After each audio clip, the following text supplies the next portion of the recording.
감사하신 아버지 하나님, 귀한 주일에 저희 한자리에 모아주시고 또 주님의 말씀을 들으며 함께 코이노니아 할 수 있도록 도와주셔서 감사합니다.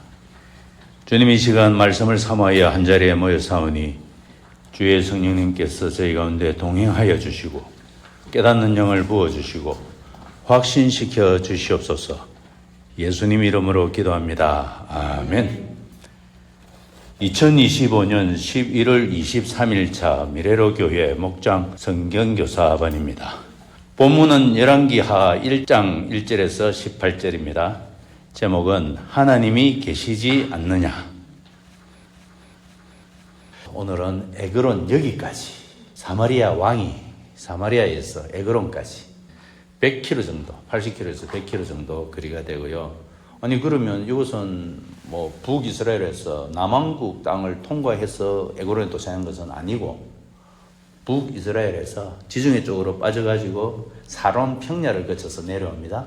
그러면 유대 땅을 밟지 아니하고 에그론까지 도달한다. 그 길이 한 80에서 100km 정도 되니까 오늘 사마리아 왕이 사절을 보내서 이까지 갔다가 돌아오면 왕복 200km. 뭐 금방 돌아오기 어렵죠. 그런데 오늘 왜 이렇게 빨리 왔느냐? 그 말이 나중에 나오게 되겠습니다. 첫 박스 보시죠. 아시아가 병의 회복을 물으러 누구에게 보냈는가? 에그론의 신 바알세붑 이렇게 말합니다. 바알세붑은 에그론의 우상의 이름입니다. 바알세붑. 그런데 이 바알세붑이라고도 하고 바알세불이라고도 하는데요. 내용은 좀 다릅니다. 바알세붑 하면 파리들의 대왕 이런 뜻이고, 파리, 똥파리들. 똥파리들이 많이 윙윙거리고 날아다닐 때 또 질병도 많이 생기고, 그래서 그 당시 사람들은 파리들을 통해서 질병의 신이 이렇게 움직이는가 보다. 그래서 그 신은 질병을 낫게도 할 수 있지 않은가. 그래서 질병의 신 바알세붑에게 이렇게 물으러 갔다. 당시 지금 아시아 아비가 아합, 그 아비가 오므리, 그래서 오므리, 아합, 아시아, 그 밑에 여호람, 요람 이렇게 진행되죠. 북이스라엘에서 가장 강성한 때 전성기를 오므리와 아합 때로 봅니다. 오므리와 아합 때 가장 강력했고, 자, 그러나 거기에 하나님은 없었습니다. 이 사람이 중상을 입은 이유는 2절에 보면 다락방 난간에서 떨어졌다 이랬는데, 다락방은 우리의 그런 조그만 다락방은 아니고 성경에 나오는 다락방은 가장 시원한 곳, 발코니가 달려있는 전망 좋은 곳, 그래서 보통 왕들의 휴식처 이렇게 보죠. 그리고 이 발코니는 그 당시 기술로는 나무, 석재가 아니고 나무로 이렇게 발코니를 했기 때문에 사가서 부서지기 쉽고 사고가 한 번씩 나는 장소입니다. 그래서 우연한 사고가 일어난 겁니다.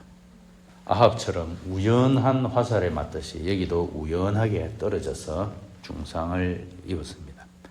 그런데 문제는 우상에게 묻는다. 이게 하나님을 무시하는 자세지요. 몸도 중상이지만 영적 상태가 아주 위중하다는 것도 보여주고 있고요. 자, 질문 2번에 엘리야는 아시아에게 어떤 하나님의 말씀을 전했는가? 주님의 천사가 나타나서 엘리야에게 이렇게 전달하라고 이야기했습니다. 이스라엘에 하나님이 계시지 않는가? 한마디로 하나님을 부정하는 행위, 하나님을 무시하는 행위, 거기 아시아의 행위죠. 그러므로 그 병상에서 내려오지 못하고 죽을 것이다. 이렇게 가서 전해라. 이걸 엘리야가 예언을 받았습니다. 자, 두 번째 박스 보시면 엘리야 예언이 성취되고 또 왕의 반응이 나오는데, 사절들이 왕에게 전한 핵심 메시지는 무엇입니까? 사절들이 가던 길을 돌이켜서 왕에게 돌아가서 왕이 왜 이렇게 빨리 왔나 물어보니 이러이러해서 했습니다. 그러면 사절들이 어디쯤 가다가 엘리야를 만났을까? 원래 사마리아 지역이 사마리아 산지라고 합니다. 그 아래쪽이 유다 산지 이렇게 말하죠. 사마리아 산지를 벗어나지 않았을 것으로 봅니다. 엘리야는 북이스라엘의 선지자로서 사마리아 산악지역, 특히 사마리아 성읍 근처의 산악지역에 기거하면서 기도하지 않았을까. 어쨌든 가다가 만나서 바로 돌아왔습니다. 그런데 그들의 보고를 보면 조금 우스운 것은 길을 가다가 엘리야를 만났습니다 하지 않고 웬 사람을 만났습니다. 엘리야를 만났습니다 하면 왕에게 책임 추궁 혹은 노여움을 살 수 있죠. 왜 잡아서 안 왔느냐? 왜 잡지 않았냐? 그러니까 우리는 그 모르는 사람인데 웬 사람이 나타났습니다. 둘러대는 거죠. 그래서 엘리야라고 표현하지 않고, 그래서 질문이 이번에 왕은 그 말을 전한 사람의 외모 어떻게 생겼더냐 하니까 털이 많고 털옷을 입고 허리에는 가죽띠를 댔다. 그런 사람 엘리야죠. 아시아가 8절 끝에 보세요. 디셉 사람 엘리야하고 외쳤다. 이것은 아시아가 굉장히 놀랐다는 말입니다. 또 당황하고. 왜냐하면 자기 아버지 아합이 엘리야가 사형 선고, 죽음 선고를 했고 그대로 비참한 결말을 맞이했다는 것을 아시아가 알고 있죠. 그랬던 엘리야가 아시아 자신에 대해서 이런 말을 했으니 아마 이대로 말씀대로 진행될 것이라는 이 두려움 몰려왔을 겁니다. 자, 그 다음 보시면, 그래서 두려움이 없는 자에게 내린 불심판. 첫째, 2차례 50부장과 부하들은 왜 불에 타 죽었는가? 자, 여기서 50부장, 100부장은 뭐 하는 사람입니까? 사무관입니까? 군인들입니까? 군인들입니다. 군대를 파견했습니다. 엘리야를 잡아오라고 군대를 파견했는데, 만일에 이 사람이 엘리야의 말을 듣고 맞다, 내가 회개해야 되겠다라고 생각했으면 군대가 필요 없고 사자 1명만 보내면 됩니다. 아니면 몇 명만 보내서 모셔오랍니다. 이런데 군대를 보낸 것은 이 엘리야를 강하게 강제적으로 압송을 해와가지고 한번 갈아보겠다. 아주 강한 악의를 지금 품고 있는 이런 상황이죠. 그러니까 왕이 보낸 50부장도 자세가 똑같습니다. 지금 어명이요 하나님 사람께서는 내려오시오 이렇게 문장으로서는 안 드러나지만 이 말은 존경의 표시가 아닙니다.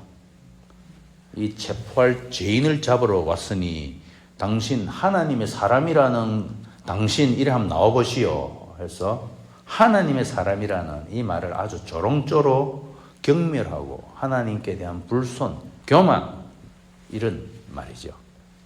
그러니 엘리야가 내가 하나님의 사람이 맞다면 하늘에서 불이 내려올 것이다 해서 바로 하늘에서 하나님의 불이 내려왔습니다.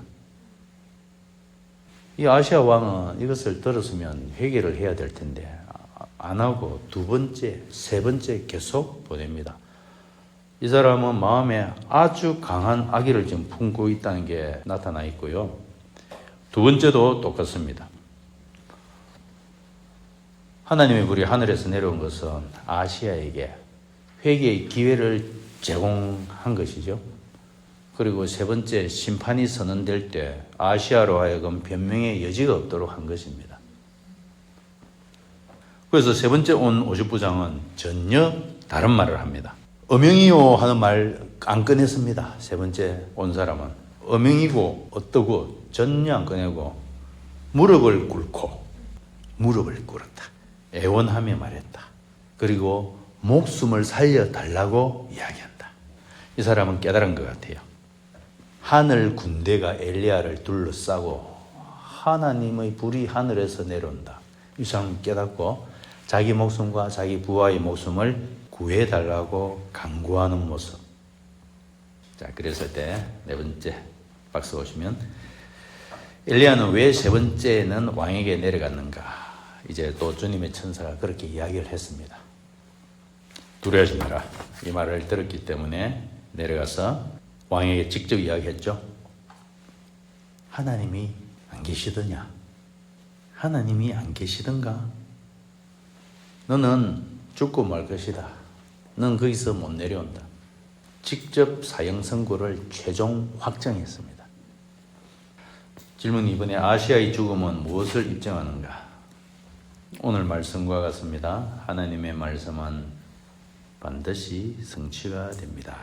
하여 그렇게 죽고 아시아 왕은 2년 차에 죽었다. 이렇게 됩니다. 2년 차에 죽고 그의 동생 여호람이 뒤를 이어 왕이 되었는데 이때는 여호사밧 왕 제18년 차고 그 아들 여호람이 공동 통치한 지 2년 차였더라. 개관을 보시겠습니다. 아합이 죽은 뒤 모압이 이스라엘을 배반하며 긴장이 시작되었다. 아하시야는 사마리아 궁의 난간에서 떨어져 중상을 입자 하나님이 아닌 에그론의 신 바알세붑에게 병의 결과를 묻게 사자를 보냈다. 엘리야는 하나님의 명령을 받아 사절들을 만나 이스라엘에 하나님이 계시지 않느냐고 책망하며 왕이 병상에서 일어나지 못하고 죽을 것이라 예언하였다. 왕의 사절들이 돌아와 그 말을 전하자 아하시야는 그 사람이 엘리야임을 알아차렸다. 왕은 3차례나 50부장을 보냈으나 2차례는 불이 내려 그들을 삼켰고 3번째는 겸손히 엎드려 목숨을 구하였다. 엘리야는 하나님의 지시로 왕 앞에 나아가 동일한 말씀을 전하였고 그 말대로 아하시야는 죽어 여호람이 왕위를 이었다. 성령의 금 봅시다. 1번 유일한 중보자 예수 그리스도. 아하시야가 바알세붑에게 병을 묻는 장면, 이 장면은 하나님 외의 다른 중보자를 찾는 인간의 죄를 드러낸다. 하나님과 사람 사이의 유일한 중보자는 예수 그리스도 한 분뿐이다. 천하 인간의 구원을 얻을 만한 다른 이름을 우리에게 주신 적이 없다. 자, 말씀 같이 읽겠습니다. 하나님은 한 분이시요 또 하나님과 사람 사이의 중보자도 한 분이시니 곧 사람이신 그리스도 예수라. 다른 이로서는 구원을 받을 수 없나니 천하 사람 중에 구원을 받을 만한 다른 이름을 우리에게 주신 일이 없음이라. 두 번째로 참된 회복은 그리스도께 돌아올 때 시작된다. 아시아의 병은 육체의 병이 아니라 영혼의 병이었다. 그는 낙상으로 죽은 게 아니라 회개하지 않았기에 죽었다. 그리스도의 복음은 다 내게로 오라는 초청으로 시작한다. 예수님은 우리의 질병과 고통을 짊어지고 십자가에서 대신 죽임을 당했다. 시작. 수고하고 무거운 짐진 자들아 다 내게로 오라. 내가 너희를 쉬게 하리라. 그는 실로 우리의 질고를 지고 우리의 슬픔을 당하였거늘 우리는 생각하기를 그는 징벌을 받아 하나님께 맞으며 고난을 당한다 하였노라. 아멘. 구약 메시지에서 우리는 신약의 중보자와 또 성령님을 볼 수가 있습니다. 우리가 구약을 공부하면서 하나님으로 시작해서 하나님으로 끝나면 우리가 유대인과 다를 바가 없게 됩니다. 그래서 성경을 읽으실 때 구약의 이 본문에 나타난 그리스도는 누구신가? 꼭 이렇게 성경을 읽고 들어갑니다. 자, 기도 제목. 내 인생의 위기에 참된 중보자이신 예수 그리스도께 나아가게 하소서. 상한 감정뿐 아니라 그리스도의 십자가로 영혼의 치유와 부활의 능력을 경험하게 하소서. 한때 상한 감정의 치유라는 책 아주 유명했습니다. 그 책이 주는 핵심 메시지는 위로입니다. 그런데 십자가와 부활과 성령님은 상한 감정의 치유에서 머물지 않습니다. 부활의 능력으로 나아가게 되죠. 위로를 넘어서 능력으로 나갑니다. 그래서 그때 상한 감정의 치유라는 책이 나왔을 때 많은 설교자들이 그 내용이 복음인 줄로 알고 전했습니다. 상한 감정의 치유. 세상에서 여러분 얼마나 많이 고생했습니까? 오늘 주일에 교회에서 주님의 위로를 받으십시오. 마음이 평안해지지요. 네, 평안합니다. 그런데 그리스도의 메시지, 기독교의 메시지는 거기서 멈추지 않습니다. 십자가와 부활과 성령님을 통해서 부활의 능력을 경험하는 데까지 나가기 때문에. 그래서 제가 옛날에 상한감정의 치유를 열심히 읽었어요. 열심히 읽었는데 왜 세월이 가도 나는 변화가 안 되는가? 그것은 성령님께 달려 있었습니다. 자, 아담스 바이블 같이 읽습니다. 시작. 너희가 에그론의 시인 바알세붑에게 물으러 가다니 이스라엘에 하나님이 계시지 않는 자. 아버지 하나님, 아시아가 바알세붑에게 묻듯이 우리가 위기의 때에 다른 힘을 찾는 이런 어리석음을 범하지 않도록 도와주십시오. 사람과 하나님과 사람 사이의 유일한 중보자 예수 그리스도만 의지하고 확신하고 나아갈 수 있도록 도와주시옵소서. 지금 그래서 우리가 상한 감정의 치유도 받을 뿐만 아니라 그리스도 안에서 성령의 능력으로 영혼이 회복되고 진정한 쉼을 누리고 부활의 능력을 경험할 수 있도록 도와주시옵소서. 예수님 이름으로 기도합니다. 아멘.